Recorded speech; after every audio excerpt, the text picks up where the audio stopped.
నా పేరు భవాని. నేను పోలీస్ అధికారుల సంఘంలో స్టేట్ అసోసియేషన్ లో పనిచేస్తా ఉన్నాను.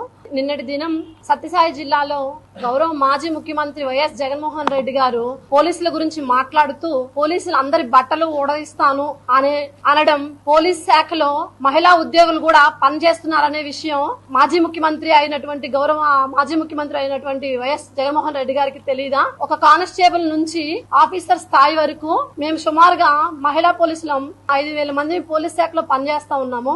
అటువంటి పోలీస్ శాఖలో పనిచేస్తున్న అందరి బట్టలు ఓడదీస్తానంటే మహిళలను కూడా బట్టలు ఓడదీస్తాను అనే మాట మహిళలను కూడా అన్నట్టుగా మహిళల మనోభావాలను దెబ్బతీసే విధంగా ఉన్నాయి.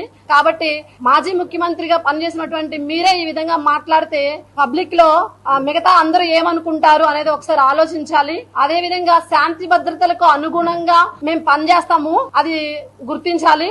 మహిళల బట్టలు ఓడదీస్తాను అనే మాట మహిళల మనోభావాలను దెబ్బతీసే విధంగా ఉంది. కాబట్టి మాజీ ముఖ్యమంత్రి వైఎస్ జగన్మోహన్ రెడ్డి గారి వారి అనుచిత వ్యాఖ్యలను వెంటనే వెనక్కి తీసుకోవాలని పోలీస్ అధికారుల సంఘం తరఫు నుంచి నేను డిమాండ్ చేస్తా ఉన్నాను. లేదంటే చట్టపరంగా మేము న్యాయస్థానాన్ని ఆశ్రయిస్తామని ఈ సందర్భంగా తెలుపుతున్నాను. చూసారు కదండి, మరి ఈ వీడియో కనుక మీకు నచ్చినట్లయితే ఒక లైక్ కొట్టేసి మీ అభిప్రాయాన్ని కూడా కామెంట్ బాక్స్ లో తెలియజేస్తూ ఇలాంటి ఇంట్రెస్టింగ్ అప్డేట్స్ కోసం మా ఛానల్ ని సబ్స్క్రైబ్ చేసుకోండి.